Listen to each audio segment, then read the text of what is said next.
Good morning everyone. आज हम लोग चर्चा करते हैं मुख्य निर्वाचन आयुक्त की। क्योंकि मुख्य निर्वाचन आयुक्त जो मौजूदा मुख्य निर्वाचन आयुक्त है वो रिटायर होने वाले हैं और नए मुख्य निर्वाचन आयुक्त का नियुक्ति होना है। ठीक है, तो नियुक्ति का प्रोसेस क्या है और क्या इसमें लीगल हर्डल्स या सुप्रीम कोर्ट का जो निर्णय रहा वो क्या रहा, वो हम लोग देखते हैं। तो पहले हम लोग देखते हैं मुख्य निर्वाचन आयुक्त के बारे में, फिर हम लोग आगे देखेंगे सुप्रीम कोर्ट का निर्णय क्या रहा। मुख्य निर्वाचन आयुक्त के बारे में, फिर सुप्रीम कोर्ट का निर्णय क्या रहा, फिर सरकार ने जो कानून बनाया क्या प्रावधान है उसमें, सरकार ने जो सुप्रीम कोर्ट के निर्णय को बदला, यसी निर्णय को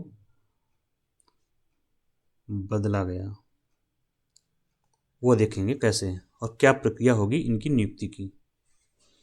नियुक्ति से ही जुड़ा हुआ विषय है, सुप्रीम कोर्ट ने जो निर्णय दिया था। तो अभी शुरू करते हैं, अभी समझ में आ जाएगा कैसे क्या है सारी प्रक्रिया।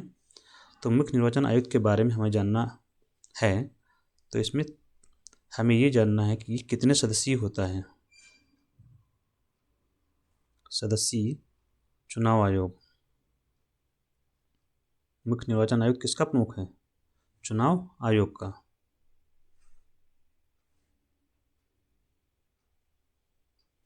तो सदस्य होता है तीन सदस्य होते हैं चुनाव आयोग में।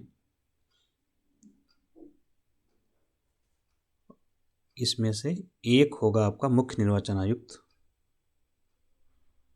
मुख्य निर्वाचन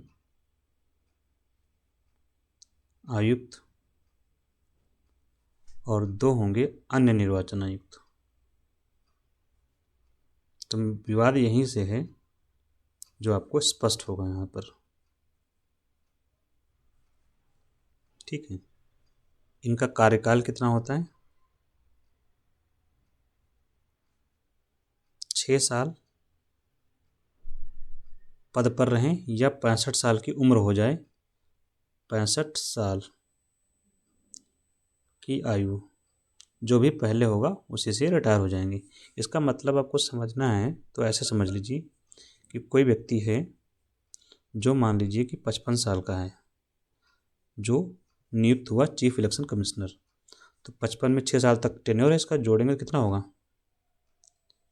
61 साल। तो 61 साल तक पूरा 6 साल काम करेगा, क्योंकि अभी 65 साल तो पूरा ही नहीं हुए। मान लीजिए 62 साल का व्यक्ति है कोई, दूसरी कंडीशन, तो अब 65 साल की उम्र यहीं पूरा हो जाएगी, क्योंकि 62 में जब 6 जोड़ोगे तो 68 हो जाएगा। जो 65 से ज़्यादा है तो उसे 65 साल पर ही रिटायर होना पड़ेगा। तो कितने साल तक पद पर रहेगा? 3 साल तक। इसका मतलब ये है। ठीक है, एक बात और इसके बारे में आपको जाननी आवश्यक है, नियुक्ति। नियुक्ति कौन करता है? राष्ट्रपति। और प्रधान अभी तक जो होती थी वो पीएम की जो है अनुशंसा जो होती थी उसी पर होता था, या कैबिनेट की अनुशंसा पर। लिखिए, इन दोनों ही शब्दों से बचने से अच्छा है सरकार की अनुशंसा पर लिखते हैं, केंद्र सरकार की अनुशंसा पर। ठीक, अब एक बात और आप यहाँ जान ही लीजिए, पद मुक्ति कैसे होगी। पद मुक्ति वैसे जैसे सुप्रीम कोर्ट के जज को हटाया जाता है, सुप्रीम कोर्ट के जज को हटाते हैं वैसे ही हटाया जाएगा। और सुप्रीम कोर्ट के जज को कैसे हटाते हैं?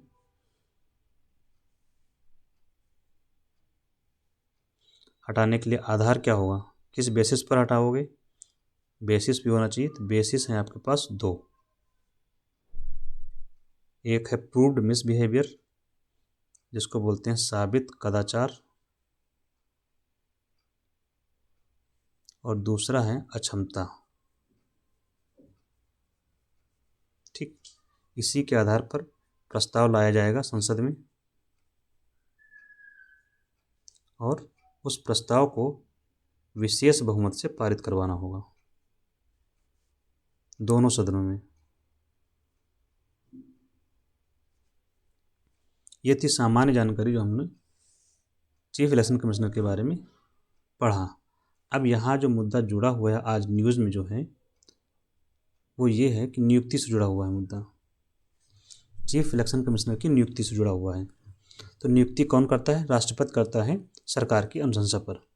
लेकिन सुप्रीम कोर्ट ने निर्णय दिया कि नियुक्ति के लिए एक चयन समिति बनाई जाएगी। चयन समिति की अनुशंसा पर, चयन समिति मतलब सिलेक्शन कमेटी, सिलेक्शन कमेटी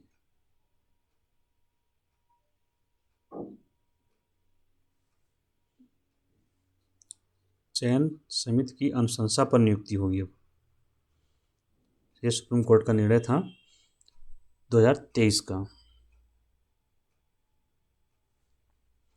कि अनुशंसा पर नियुक्ति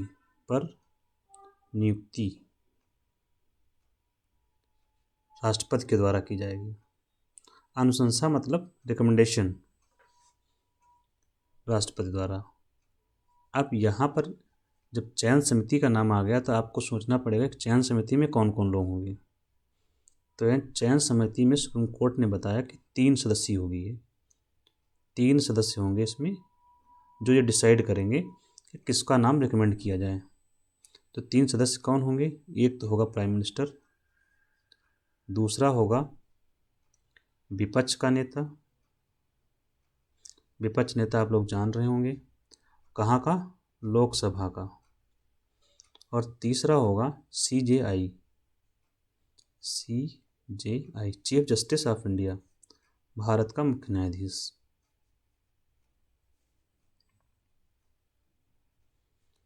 ठीक है।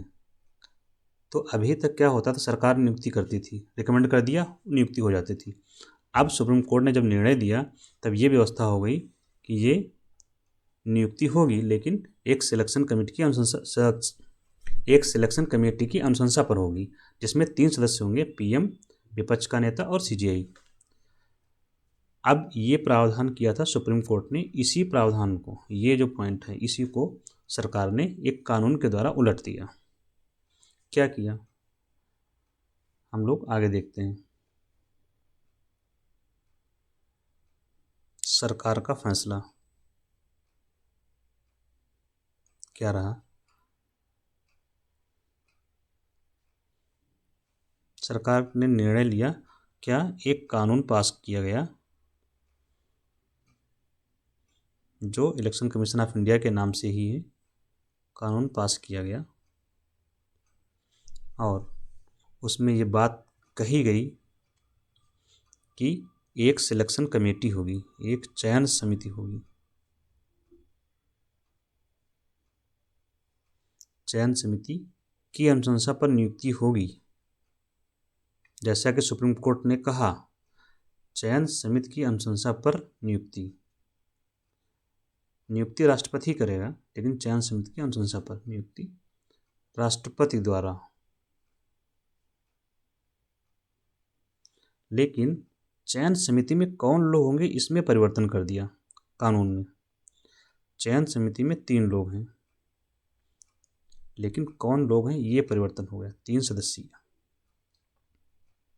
3 सदस्यीय में 3 लोग, एक तो PM जी होंगे, दूसरा